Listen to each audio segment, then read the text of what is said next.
Lesson, Motion and Time, Distance and Time Graphs. Children, in your math classes, you might have learned how to represent data graphically. Data is a collection of facts. Representing data graphically helps us to interpret the data easily, analyze them, and make decisions. The following are the different methods of representing data graphically. You already know how to find speed, time, or distance using formula. Do you know that we can do the same using graphs? In today's lesson, we shall learn how to draw distance-time line graphs using the readings of an object in motion. We use a graph paper to draw a distance-time graph. The graph given here is a 1 centimeter graph. 1 centimeter has 10 divisions. To draw the distance-time graph, we need data. So, what is this data? It is a collection of distance traveled and time taken to travel by an object during a journey. Let us tabulate this data in the table as shown. Now, take the graph paper. Along the length and breadth of the graph sheet, draw two intersecting perpendicular lines as shown here. Mark the horizontal line as XOX'. It is known as x-axis. Similarly, mark the vertical line YOY'. It is called the y-axis. The point of intersection of XOX' and YOY' is known as the origin O.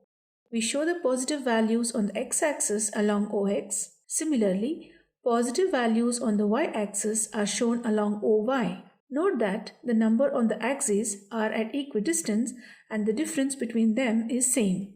The two quantities mentioned in the above table are the ones between which the graph is drawn. These two quantities must be shown along the two axes as you see here. In this lesson, we are considering only the positive values of the quantities. Time in minutes is shown along x-axis and distance in kilometer is shown along y-axis. Before we plot the readings of the table, we need to decide the scale of the graph.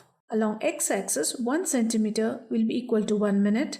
Along y-axis, 1 centimeter is equal to 1 kilometer. Now, let us start plotting the graph. Note that the first reading indicates that there is no motion. Hence, let us consider the second reading in the time column, which is 1 minute. Keep your pencil at the origin. Start moving the pencil along x-axis. Stop at the number 1. Observe the table. In 1 minute, the distance covered is 1 kilometer. So, move the pencil vertically at the number 1 and stop where it meets 1 parallel to y-axis. Mark this point of intersection as 1, 1.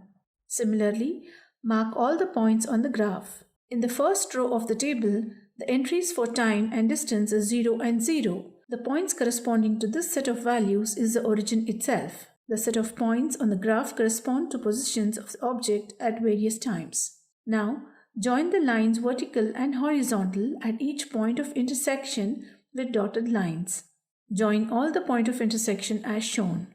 You must be wondering, what do we understand from this graph?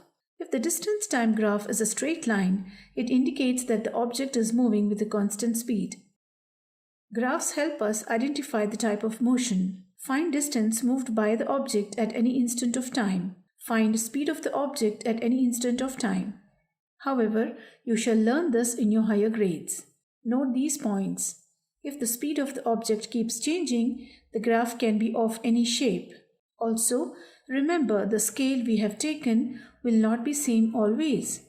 Depending on the range of the data, we may need to take different scales.